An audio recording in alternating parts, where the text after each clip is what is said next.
Episodio 8. Conformación de los barrios de León. Esta tertulia es presentada por Par Uno Central de Música, pasión y amor por la música. Interimagen de México, tu marca a la vista de todos. Ivo León, el lugar de la diversión.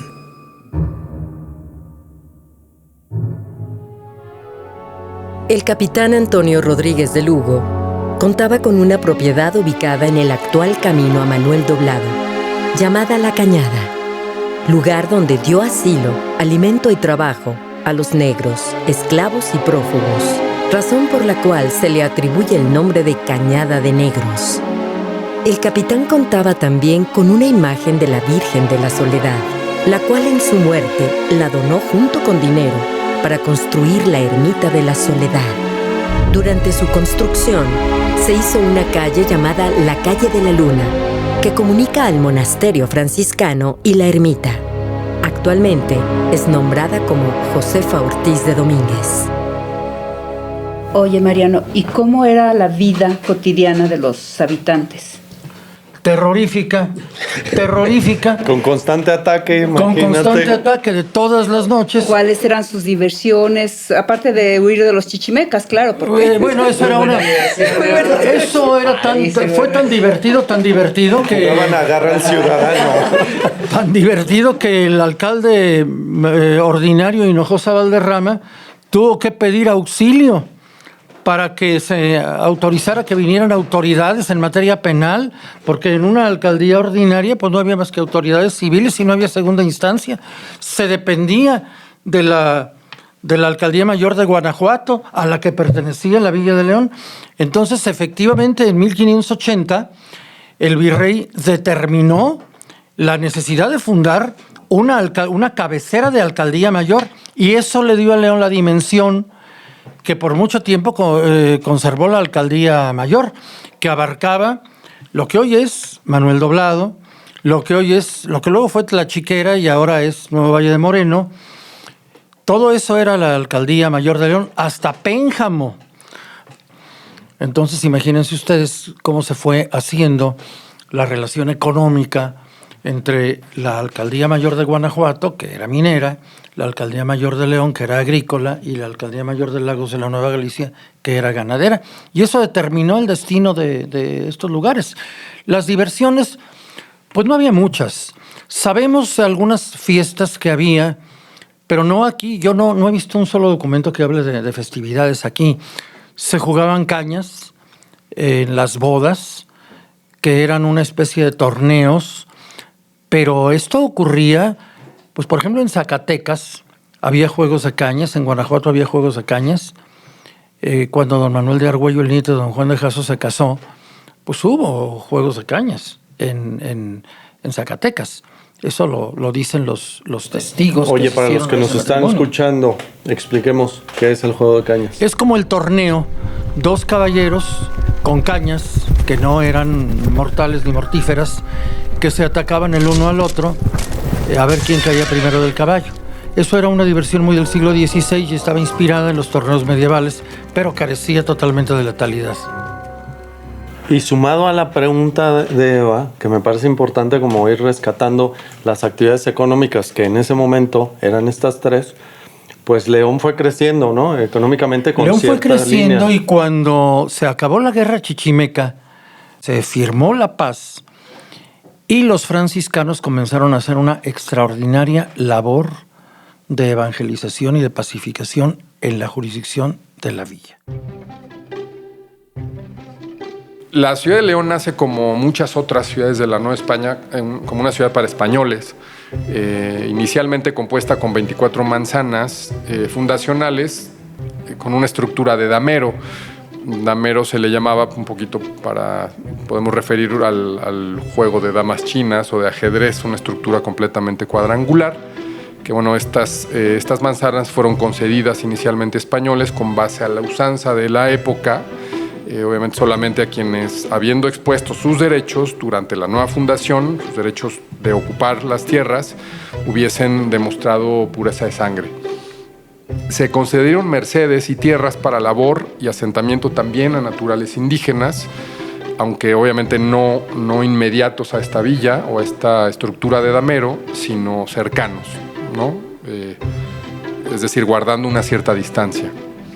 Conforme fueron pasando estos primeros años, la traza virreinal se fue moldeando en esta joven Puebla, obviamente ensanchando su extensión hasta, pues nada, justo conectarse, al menos espacialmente, con los poblados aledaños de naturales indígenas que mencionábamos previamente, como San Francisco del Cuecillo, ubicado al este, y el de San Miguel, ubicado al sur de esta estructura española de damero, que fueron también fundados para reforzar esta naciente Villa de León. En lo concreto, y citando en este caso al doctor y arquitecto Miguel Ángel García, abro cita, la ciudad se mezcló en el espacio aún más que en la sangre. Cierro cita.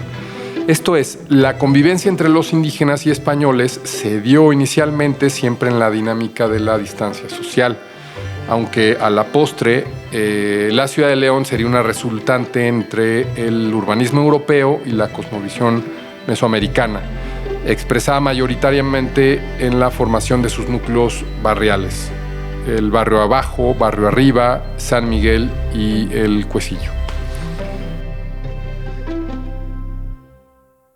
En 1617,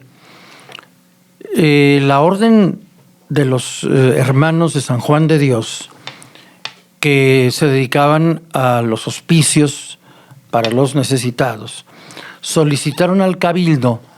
Fíjense ustedes lo que había progresado ya la villa, que ya era un lugar que atraía pobladores. Las 24 manzanas fundacionales tenían cada una 6 solares.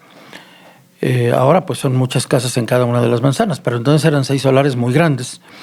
Y ya estaban poblados todos, los de las 24 manzanas fundadoras. Y vinieron los juaninos y solicitaron al cabildo una merced de tierras para establecer un convento, un hospicio, un monasterio, y poder dar auxilio a los pobladores. Y el cabildo les dijo, sí, con todo gusto, nada más que no tenemos ya en la traza. Con todo gusto se los damos, pero fuera de la traza. Y entonces la primera merced que se dio fue la merced fuera de la traza de San Juan de Dios, que como ya existía el pueblo de San Miguel, allí se fue formando la industria rebocera que trajeron y enseñaron precisamente los juaninos. Bueno, por ejemplo, ahí Mariano, supongo San Juan de Dios por los juaninos. Así es. San Miguel, Cuecillo, barrio arriba. ¿Y por qué fueron estos nombres que se les asignaron a este tipo? Bueno, San Miguel de la Real Corona, porque pues San Miguel es el patrono contra el demonio y se le veía a los chichimecas como demonios. El Cuecillo porque había una pirámide pequeña, Cue es pirámide y Cuecillo pues es una pirámide pequeña. Y San Juan de Dios pues por los juaninos y el barrio de arriba por la topografía. Eso fue lo que determinó que se llamaran el barrio de arriba y el barrio de abajo.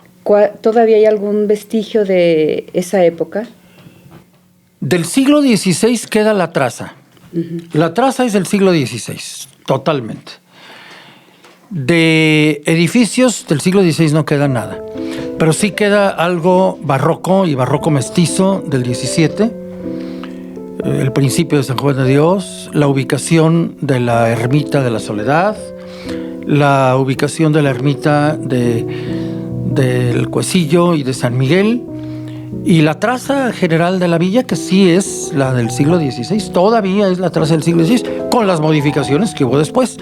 Ya en arquitectura barroca, pues sí hay muestras muy importantes y muy bien conservadas del siglo XVIII, pero son pocas. Por ejemplo, la casa que fue de la familia Obregón, contra esquina de Correos, que es ya de transición entre el barroco y el neoclásico de fines del siglo XVIII. El mismo San Juan de Dios, que se terminó en 1765. El Portal de las Delicias, que luego fue Hotel México y ahora es Casa de la Cultura, que es del siglo XVIII. Quedan ejemplos virreinales importantes, pero sí hay que reconocer que mucho de lo virreinal desapareció en el siglo XIX y mucho del siglo XIX desapareció en el siglo XX.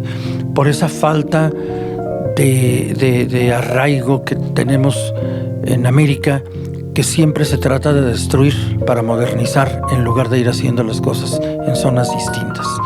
Ese es un problema general de México y de Hispanoamérica, pero particularmente de nuestra zona. Destruir para utilizar los mismos lugares en algo mejor.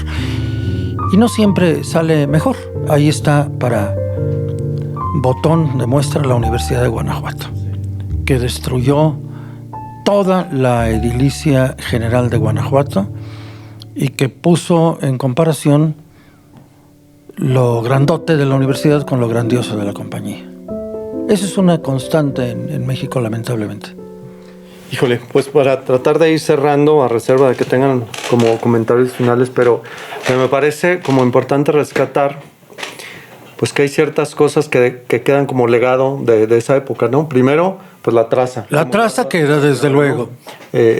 Con sus ciertas modificaciones, edificios que desaparecieron. Alteraciones. Pero podemos caminar por el centro. Podemos caminar por la traza original, ¿no? Aunque el Portal Guerrero haya sido creado hasta el siglo XVIII. Claro.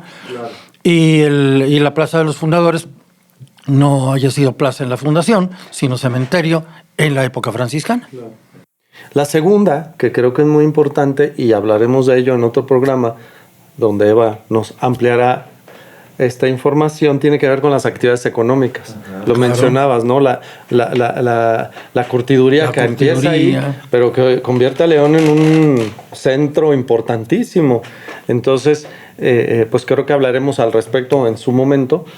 Y a ver, una pregunta fuera del tema, pero si estamos hablando de la conformación de León y nuestra identidad, ¿en qué momento nos llaman panzas verdes y por qué? Sobre eso hay muchas versiones. Una de las versiones es porque los curtidores normalmente traían mandiles blancos y a la hora de descarnar se limpiaban en el mandil el instrumento con el cual descarnaban y dejaban manchas verdes. Porque usaban cierta sustancia química que justamente dejaba ese color. Esa es una de las versiones.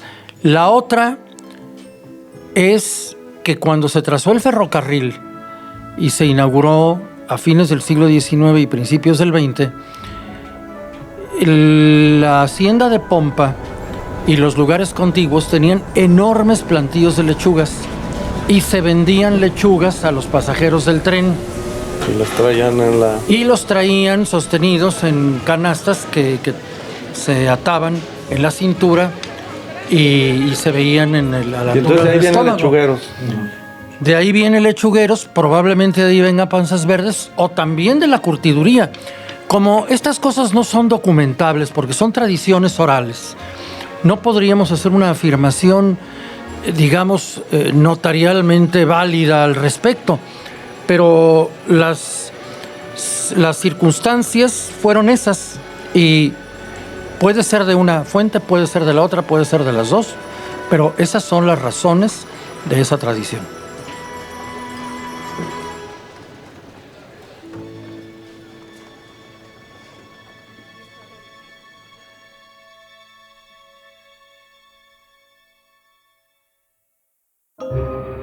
Tertulia. ¿Quieres seguir descubriendo la verdad detrás de la historia? Síguenos en Facebook e Instagram como tertulia.podcast y en nuestro sitio web como tertuliapodcast.mx. Información respaldada por el Archivo Histórico Municipal de León, en colaboración con el Instituto Cultural de León y Bonito León. Tertulia es un podcast original producido por Atracción Gráfica, Laboratorio de Fórmulas Creativas, ULE Audio Estudio y la Fundación Marqués de San Clemente. Con las voces del Dr. Mariano González Leal, Víctor Hermosillo, Raúl Padilla y Luz Adriana Flores. Dirección General, Mauricio Aguirre. Grabación y diseño de audio, Raúl Santana y Óscar López. Todos los derechos son reservados.